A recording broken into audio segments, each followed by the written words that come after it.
안녕하세요. 보험금 팔례방입니다. 우울증 병력자가 도박빚 및 사채 압박으로 사무실에서 목을 맨 경우 자살함 시 메모를 남겼고 고지 의무 위반도 드러났다면 자살보험금은 면책인지 여부에 대하여 서울중앙지법 2016 가단 5144-921호 토대로 명확히 살펴보도록 하겠습니다.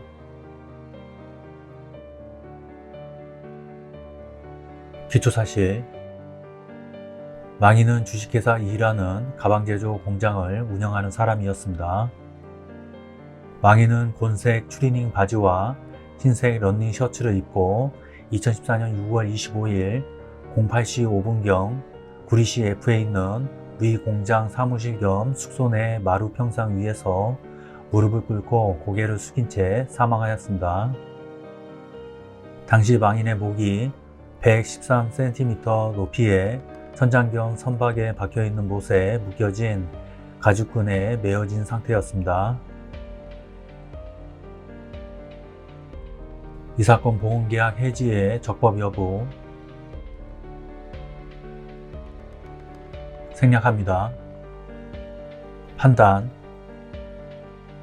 망인은 이 사건 보험가입 직전인 2014년 4월 24일까지 우울병 에피소드로 치료받았고 위 질병과 관련하여 이 사건 보험가입 전 5년 이내 치료 일수는 64일에 투약 일수는 425일에 이르며 이 사건 보험가입 이후에도 위 치료를 계속 받았습니다. 그럼에도 망인은 상법 제651조의 2에 의하여 중요한 사항으로 추정되는 이 사건 보험계약 청약서상 계약 전 알리 의무 사항에 위 치료 내역 등을 제대로 기재하지 아니하였습니다. 위와 같은 치료 횟수 및 내용, 치료 시기와 이 사건 보험가입 시기 등에 비추어 보면 망인은 위와 같은 치료 내역을 알고도 고의 또는 중대한 과실로 인하여 중요한 사항을 고지하지 아니하거나 부실한 고지를 하였다고 할 것이므로 이러한 망인의 고지 의무 위반을 이유로 한 피고의 이 사건 보험계약 해지는 적법하다고 할 것입니다.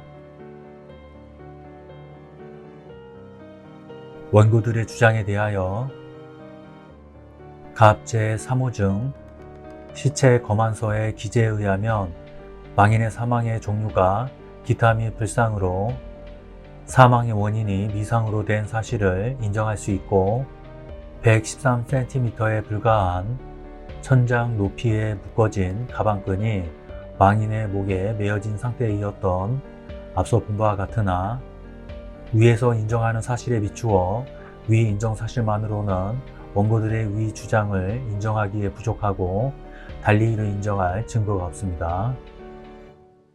오히려 망인은 우울증 등이 영향을 미쳐 자살한 것으로 판단됩니다. 상세한 이유는 다음과 같습니다. 망인의 사무실 책상 위에 있던 장부에 비야 내 아들로 태어나서 고맙다라는 메모가 발견되었고 망인의 목에 감기인 가방끈이 천정못에 아주 강하게 여러 겹으로 묶여 있었고 목 부분 상흔 이외에 특이할 만한 외상이 없었습니다. 사망 당시 망인은 1억 2천만 원의 도박빚이 있었고 공장 운영이 어려워 직원들 월급을 제대로 지급하지 못하여 공장을 담보로 사채도 빌려 사용하였습니다. 관할 경찰서도 망인에 대한 변사 사건에서 망인이 과도한 도박빚과 사채, 공장 경영상의 어려움을 이유로 신병을 비관하여 자살한 것으로 추정된다는 이유로 내사 종결하였습니다. 피고로부터 의료자문을 의뢰받은 전문의는 망인의 우울증 치료 경력과 우울증의 발병 원인인 성격상 소인이 자살 사망과 상당 인과관계가 있다고 보아야 할 것이라고 판단하였습니다. 망인이 위 청약서에 3 내지 5번 문항에 대하여 모두 예라고 답변한 사실만으로는 피고가 과실로 인하여 이 사건 보험계약 당시 망인이 우울병 에피소드로 치료받은 내용을 알지 못하였다고 인정하기에 부족하고 달리 이를 인정할 증거가 없습니다. 을제 3호 중에 기재에 의하면 원고들이 2015년 7월 17일 피고에게 보험금 청구를 하면서 망인이 정신과 치료 경력이 있다고 밝힌 사실은 인정되나 위 인정 사실만으로는 바로 피고가 망인의 고지 의무 위반 사실을 확정적으로 알게 되었다고 할 수 없고, 피고가 원고들의 보험금 청구에 따라 손해사정 조사를 위임하여 손해사정사로부터 망인의 정신병력에 대한 중간보고를 받은 2015년 8월 19일경 또는 의료자문을 회신받은 2015년 8월 25일경에서야 비로소 망인의 고지 의무 위반 사실을 알게 되었다고 보아야 하므로, 피고의 이 사건 보험계약 해지는 위 안날로부터 1개월 내에 이루어진 것으로서 원고들의 위 주장은 받아들일 수 없습니다. 결론적으로 보험회사는 보험 수익자에게 상해사망보험금을 지급할 의무가 없습니다.